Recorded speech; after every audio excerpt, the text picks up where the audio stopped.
This generation under so much pressure, held to a standard impossible to measure. Without guidance, they suffer. No father in sight, no love from their mother. Not the fin for the one in the mirror.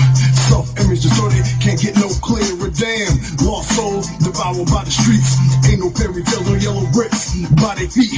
Only crack vials and shell casings. Looking for hope, but they still waiting. And I implore you to never give up. And like Pac said, keep your head up, and when your back's up against the wall, keep your boots to the ground and stand tall. Hold on and be strong and go against all odds, and keep your faith in God.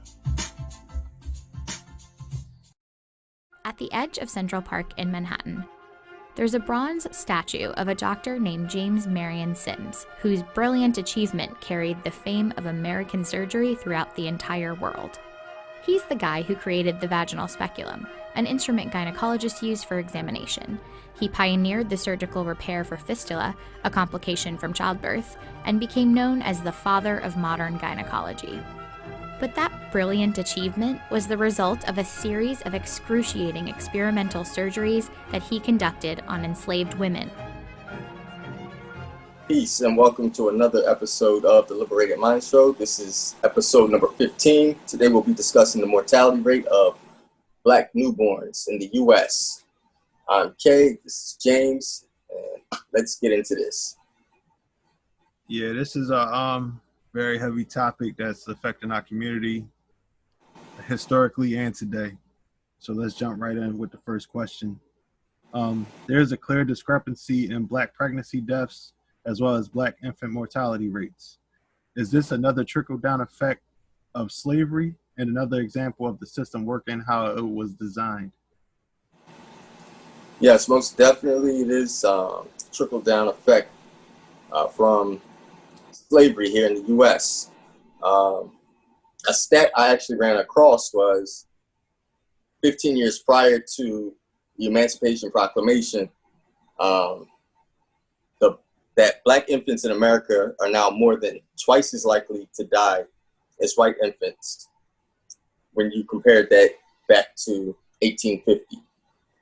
And you may sit up and say, well, that doesn't make sense, but seeing as though science has, grown and, you should have a lot more research to prevent this. But if you think about it, 15 years prior to the Emancipation Proclamation, you had people that owned people. So you had slaveholders. They wanted to make sure that, they got more money. So in order to do that, you have to essentially breed people. And that's exactly what they were doing. So during that time, they wanted to make sure, hey, I want to make sure that my slaves grow in numbers. Therefore, these women were subjected to basically be breeders. And they wanted to make sure that they didn't have to worry about any type of mortality rates. So the disparity, it does make sense when you look at it. It's always about economics in this country, most definitely. Compared to now where we're not valued as much because we're not property and we're seen as more of a nuisance than anything. So yeah, it's definitely affecting the way things are going on today. Slavery still plays a role, despite those that say, hey, my uncle or my family never owned slaves, so why should I have to apologize for it? Well, we see it now.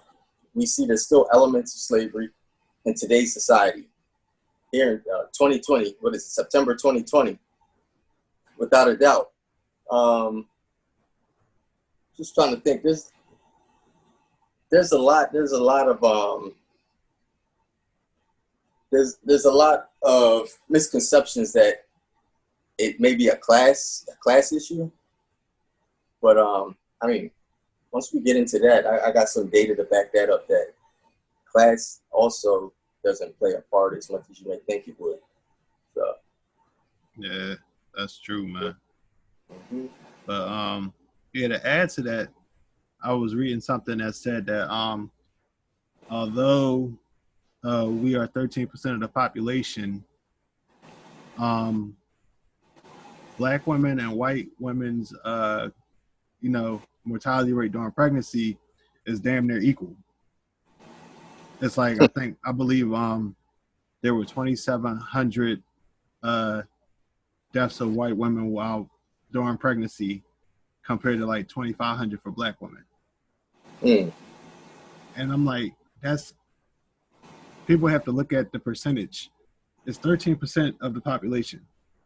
For those numbers to be that close, there's something wrong with the system. Like, it should. That's just ridiculous. But is there something wrong with the system, or is the system working as designed? Touche. The system was definitely. It's another example of the system working how it was created to work, and it's being implemented. And there needs to be more conversations about this, like we're having today. All right. So the next question is there was this gynecologist named Dr. Sims. Do you believe that Dr. Sims began the trend of high black pregnancy deaths through those experiments that he was conducting? Most definitely. One thing about U.S. history is they like to paint a pretty picture and then memorialize somebody with a statue. Meanwhile, they want to pretend as though Africans weren't enslaved here. And slavery isn't just a word. There was a lot involved with it. And the blueprint for Nazi Germany was set right here in America. These people, there were no lab rats. There were Africans that were enslaved and had no rights. They were deemed not human. Therefore, they had no rights, and these people would do any and everything they could to mutilate. So whatever experiment, whatever type of research they wanted to conduct, there was no waiver. This was all by force. One case in particular with this doctor was with a 17-year-old enslaved African girl, where she was subjected basically to torture, just for him to come up with different ways in which OB medicine could be performed.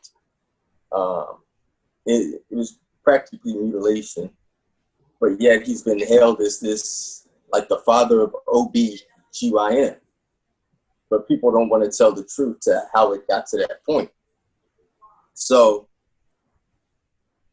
he had a statue in Central Park, and speaking with you earlier, and you told me about roughly 2 years ago, it was finally taken down, but just for the fact that it took until 2018 for something like that to be noticed and that to come down.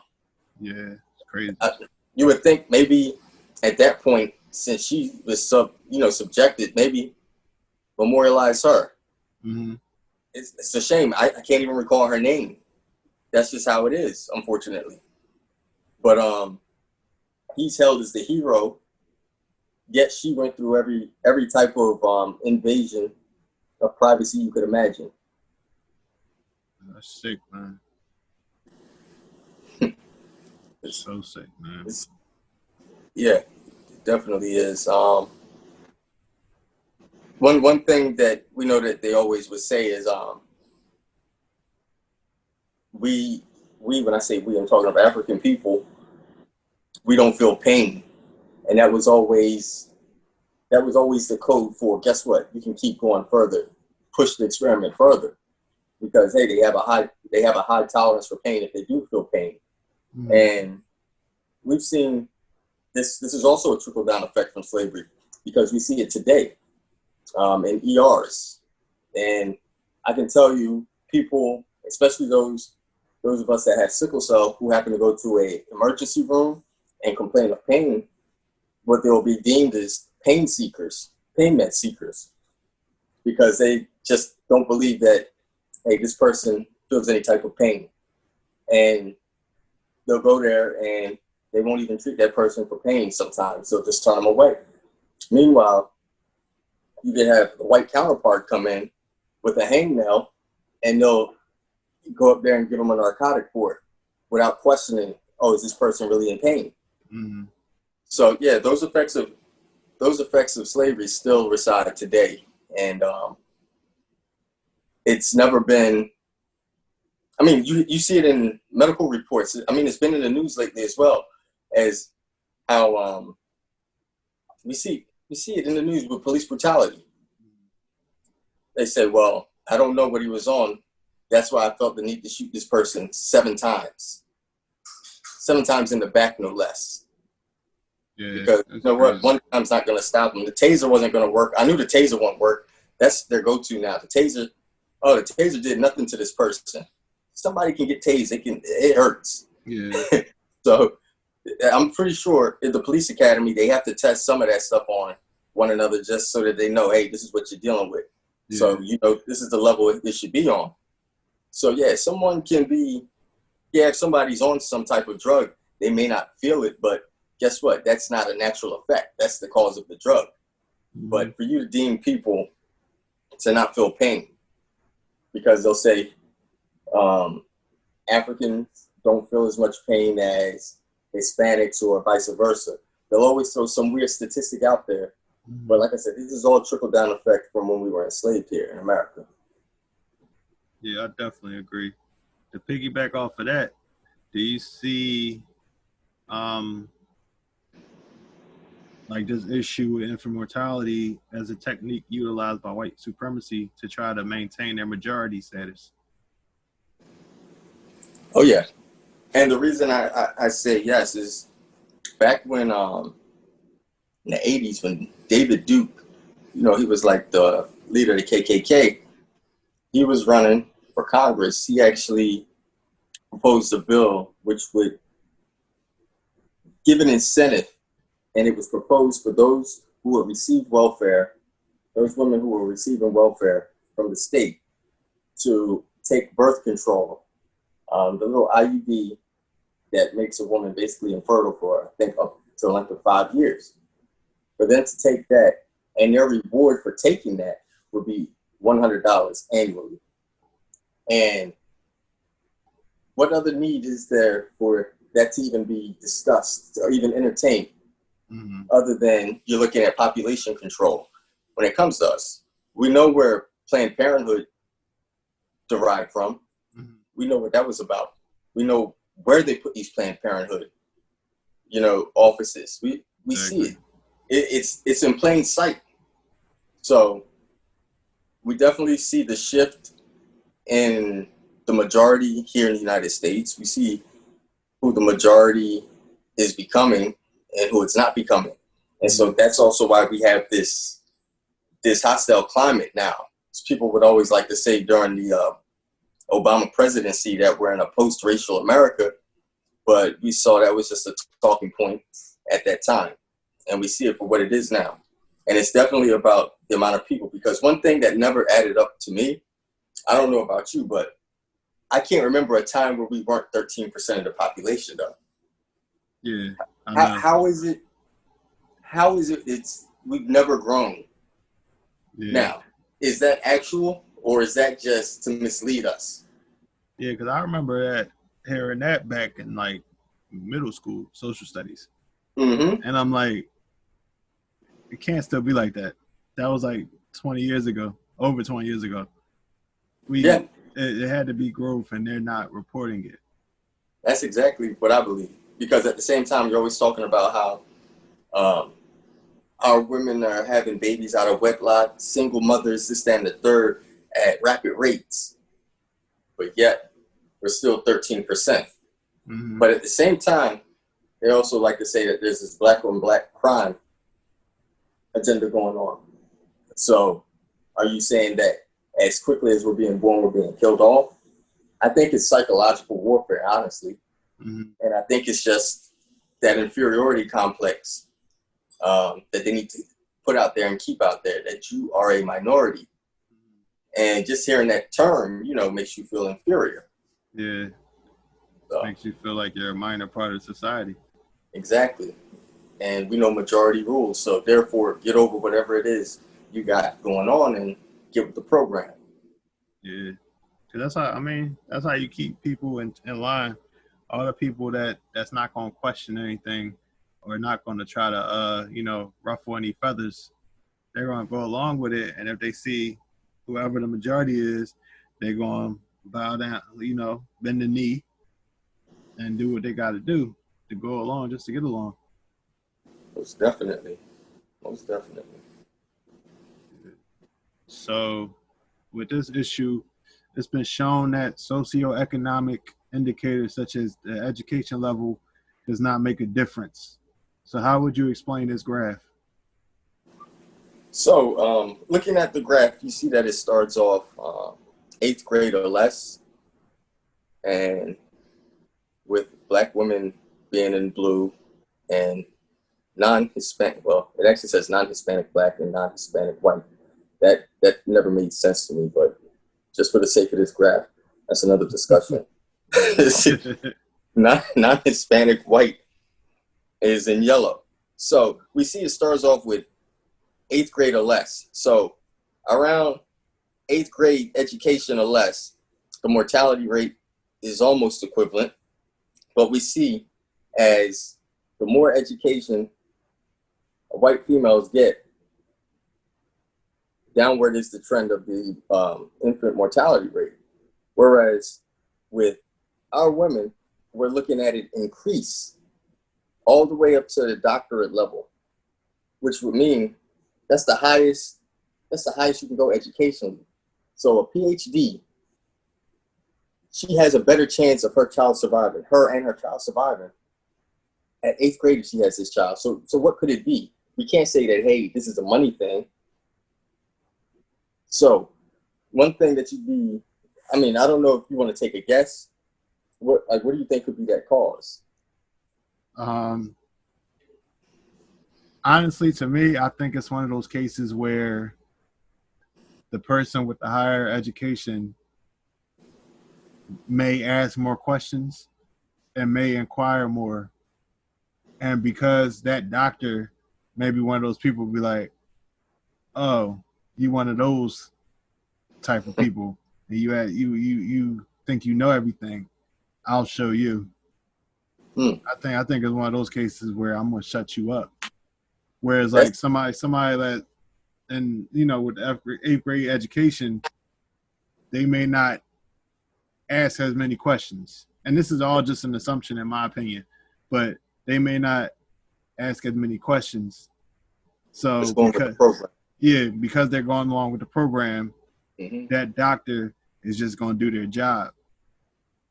Even though they may still do like a half-ass job, but they're not going to feel the need to try to prove anything or try to take something from that person because they're asking questions.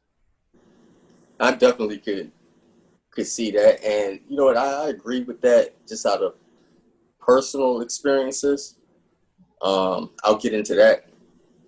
But yeah, it's definitely, like you said, it's like doctors don't like to be challenged. So if you're asking questions and they say, hey, this is what I do, I know, because most doctors think they up here, they think they got it. So for you to question them, it's going to make them feel some type of way. And like you said, it could be a case of, oh, you need my help? Oh, well, and they make themselves unavailable. But in addition to that, the answer that I found was toxic stress. Now, what's toxic stress versus regular stress? We know you can be stressed just by day-to-day activities in life. But what toxic stress, looking at it from a professional Black woman's point of view, where sometimes they're the first, or if they're not the first, they're just one in how many at this position. So they're coming in there, they're dealing with a lot of implicit biases where people are already passing judgment on them, thinking they can't handle this and that. So these stresses build up in the body. And what it does is it's like they're weathering internally. Basically, the insides are aging faster.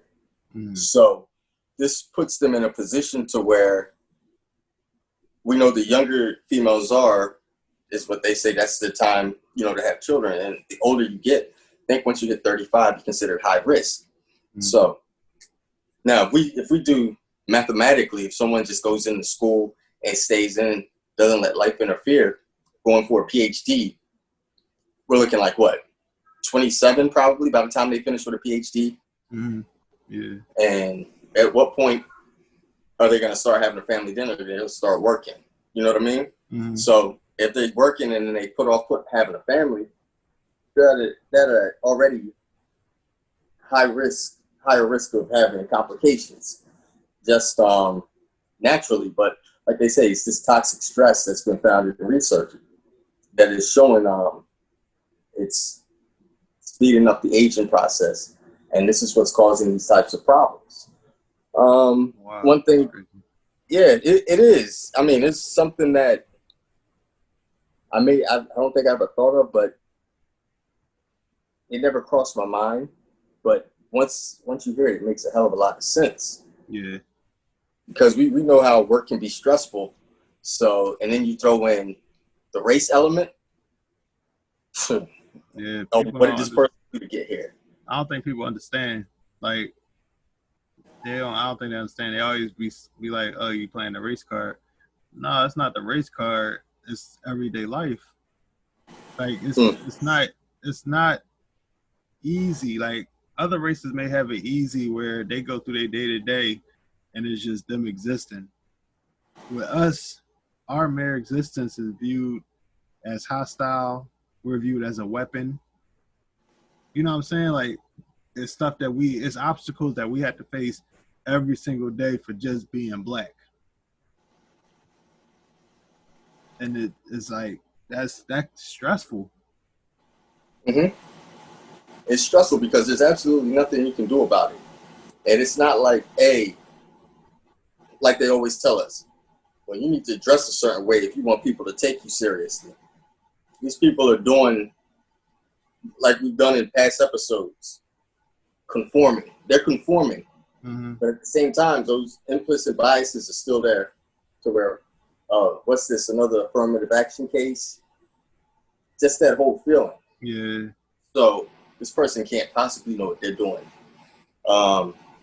My sister, who's in healthcare, she dealt with it several times. My mom's dealt with it, my wife, where they'd be the RN. A family member would come in, and someone who happens to be white and is a CNA, they won't look at the RN, who's a black woman, and they'll look to the CNA and looking for some type of report on their family member until they're corrected. Or there's even been cases, I've heard stories from family members who are nurses who said literally where a patient requested, I want a white nurse. I don't want a black nurse. That's crazy. Oh my God. So, yeah.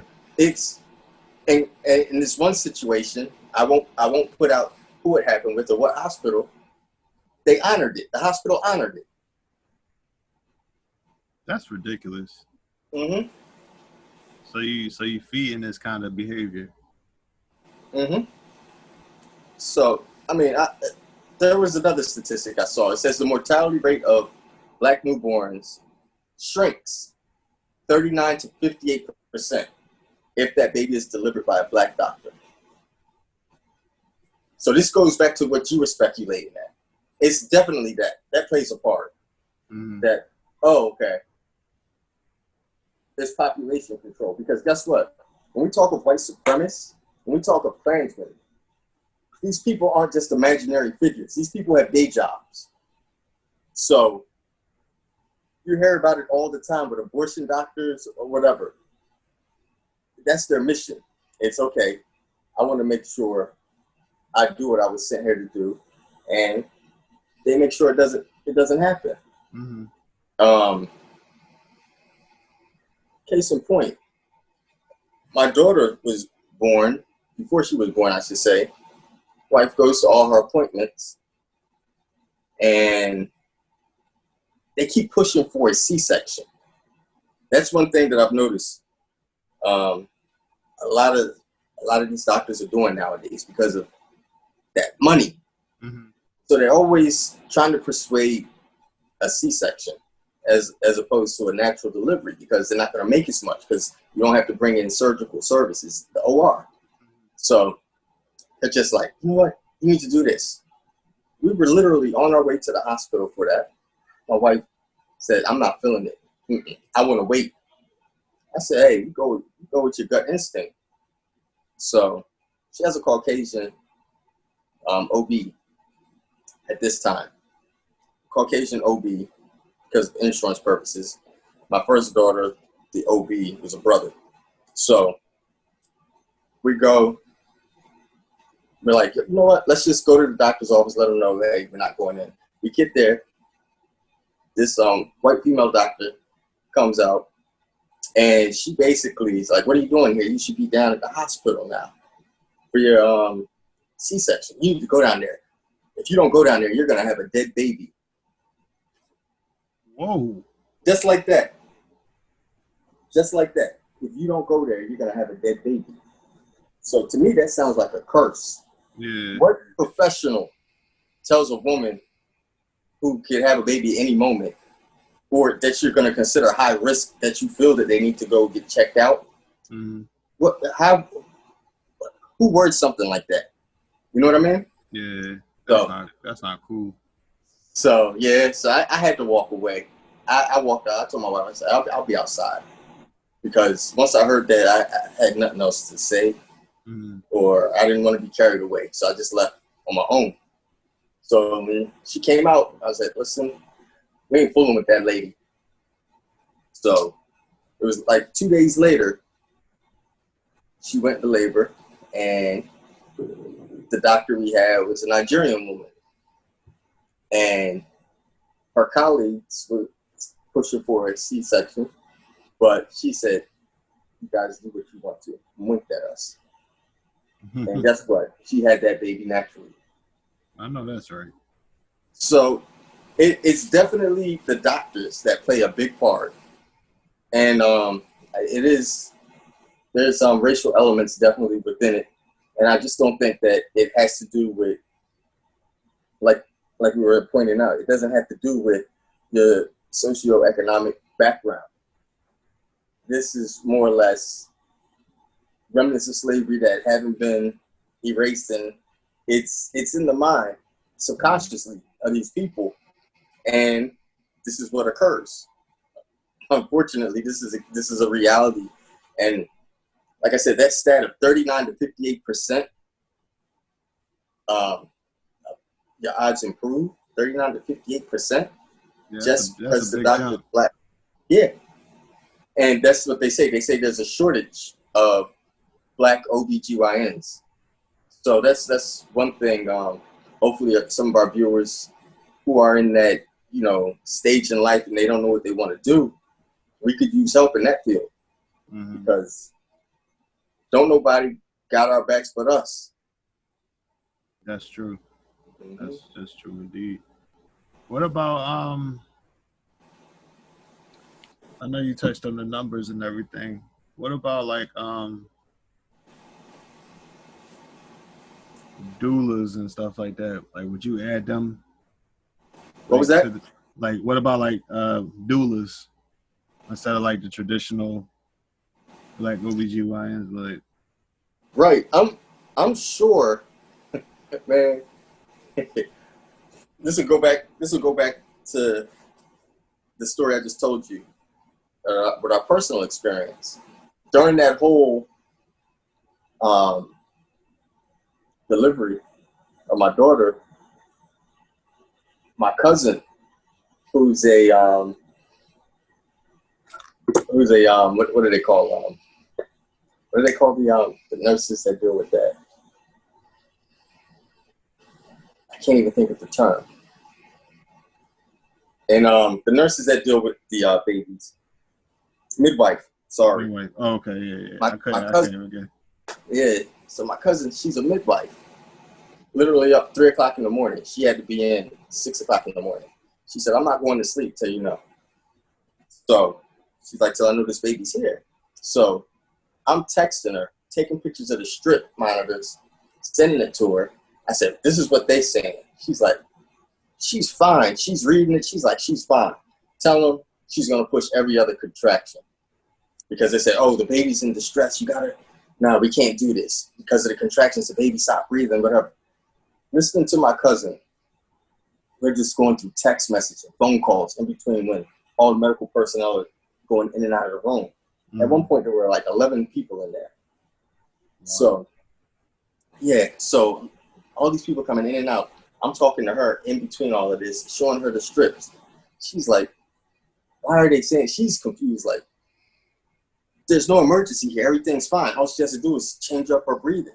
The contractions, she can push every other, boom, boom, boom. So the assistance from that doctor and my cousin, who's a midwife, who was able to be done. And I mean, my wife thought I was joking, but I said, yo, we don't even need no hospital. Just my cousin come over here. We can just have his baby. Yeah. Honestly. So, yeah. I mean, even when you hear about that with the fluorescent lights and all that, with your child being born, you know, there's a lot of drawbacks to it. Mm-hmm. Whereas natural sunlight's better and gravity, etc. Because that's probably another. I mean, if you think about it, how were women having babies prior to all these hospitals? Yeah. Literally, it was gravity that assisted. Mm-hmm. But now they have them laying on their backs. So this is where a lot of complications come in too. Mm-hmm. So, yeah, I believe, having those natural methods where the people coming into your home with the experience, I believe there's definitely risk to childbearing, but at the same time, you have the right people. That's what we're talking about here. The right people that care for this life and sees this as human, precious cargo, and not just as a nuisance to society. You know what I mean? Yeah. They'll make sure this child comes into this world, no harm. Exactly. I definitely agree with that. So to piggyback on that, the system has viewed us as lesser than historically and still views us that way today. How would you tie in the infant mortality rate and with police brutality? No, that like what we were talking about earlier, the whole myth of us not feeling pain, and that goes into that Dr. Sims experiments, OB, and there's definitely a correlation there. Police shootings excessive just to say, hey, we got to get past that pain threshold to stop this person. And then when it comes to women, like even, I mean, this goes back into the whole status thing, which we just debunked, but remember Serena Williams, she nearly lost her life. So this is somebody who has money, has access to the best healthcare and the best health professionals, and still I'm not sure if the child was in danger, but she nearly lost her life. Mm-hmm. So there's definitely an agenda there, and like we were talking about, and it's a white supremacist society where these white supremacists are to that point of, I need to protect my country at all means.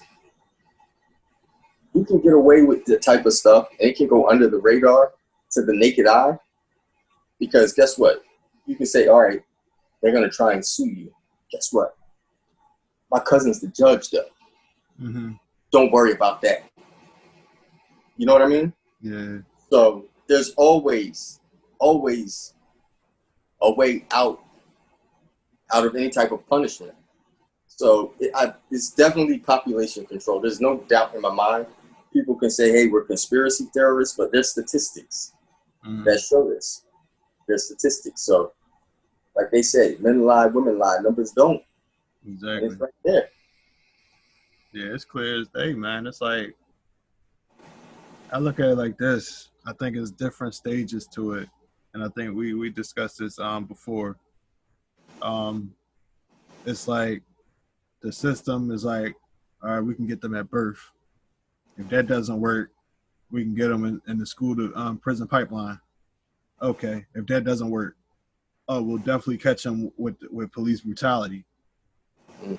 So it's like it's those three areas where they seem like they either try to kill us in the beginning, they try to make us slaves, or they try to kill us in the end.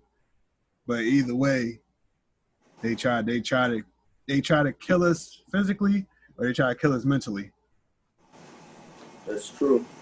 Even like you said, you said the school to prison pipeline. Even before we get to that, right? It's still with the medication, the diagnosis of this person's got this going on. Mm-hmm. Let's give them this medication. So now they can't function without that medication. Exactly. Yeah. And we got all these crazy ass side effects, etc. So this person will never be able to focus. Yeah. And then, like you said, once you stray from the books, then it's boom, prison right there for them. Yeah. So like you said, there's too many traps set up for us to fall into. Yeah. And like, if you make it through all of that, it's like, survive. Yeah, like when you survive that, most of us get to see what's really going on out here. And when you really see what's going on out here, it's like you can't no longer just go along and just be smiling and conforming, because it's like, what are you happy about, and what are you conforming to? Why are you okay? Why would you even be okay with this once your eyes are open and you can really see what's happening from the beginning of life throughout life? Like everything that's happening, murdering babies, trying to murder the mom during childbirth, vaccinations that cause autism and different kind of issues, asthma, the food that got all kind of stuff in it. Then school, they always is more likely that a black child to be punished more harsher than a white child. That's more numbers. Like, it's not about conspiracies. It's all numbers that you can look up. And then usually it's hard for that child to come back. So they're going to be pushed along to that pipeline where they're going to probably end up in prison, because that's how it's set up.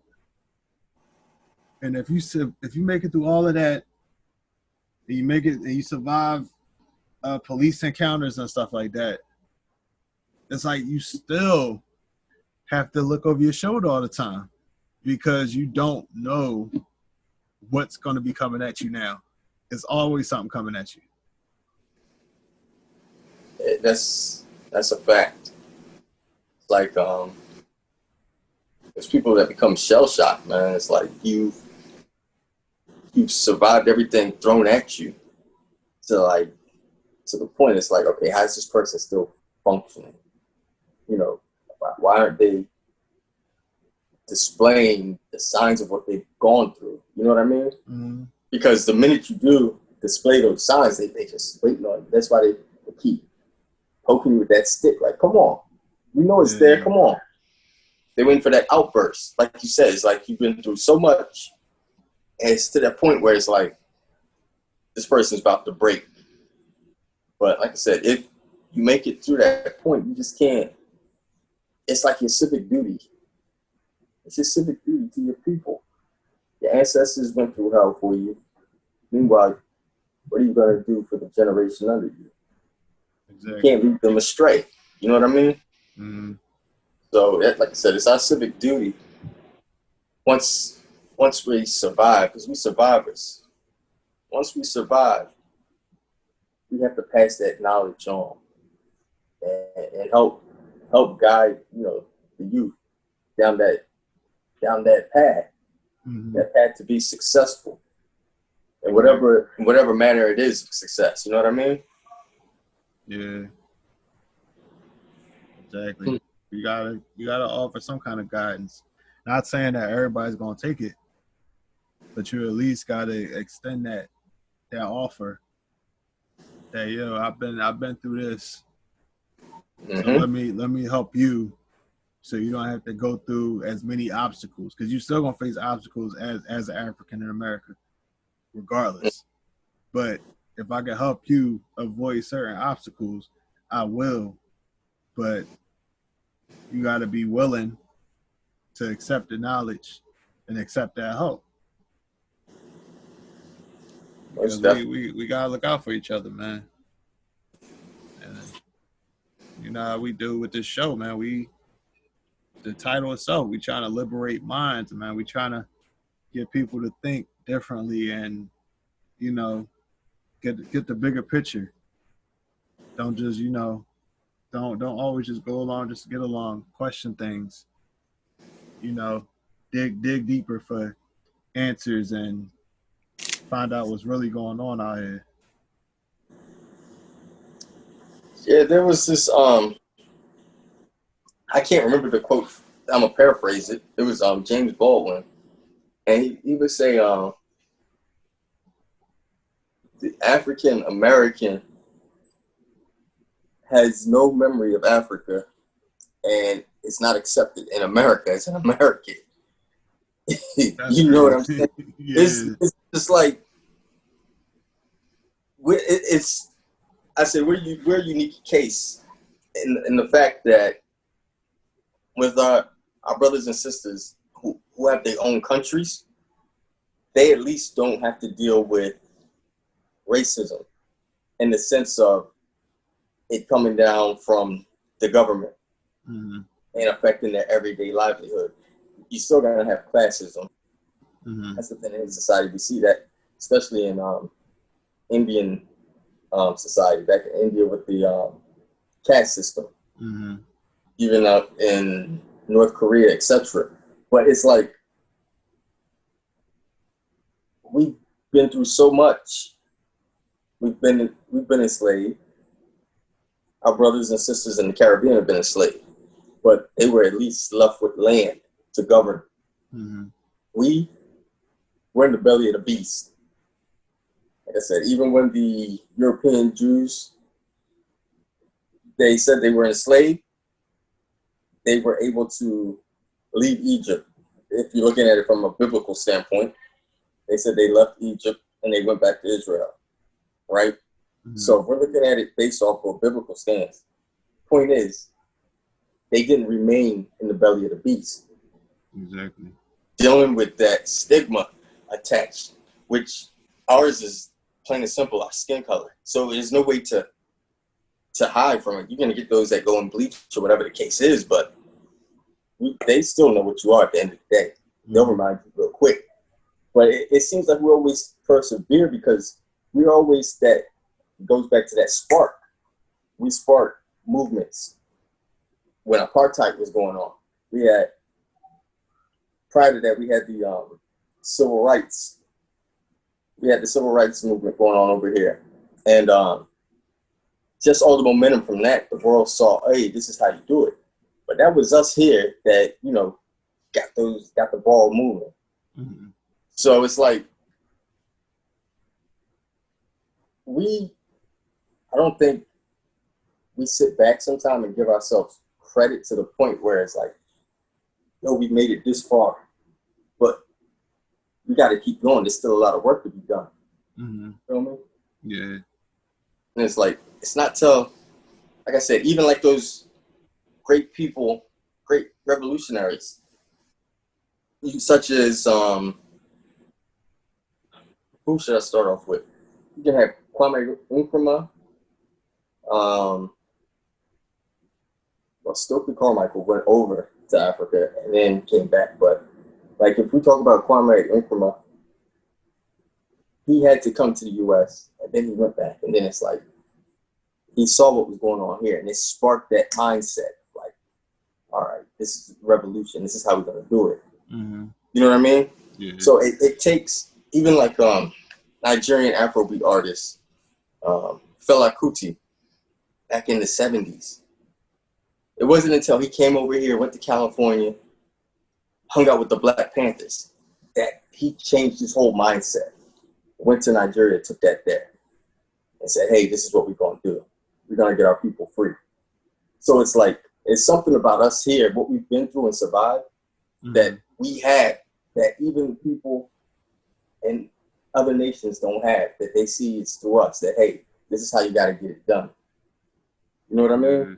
So it's just that we need to see that value in, and we're accepting of it. It's just that we need to use it better. You feel me? Yeah, definitely. I definitely agree with you, man. Some great facts, man. But as always, man, we appreciate y'all tuning in for another great episode. You know, don't let the information stop here. Do your own research.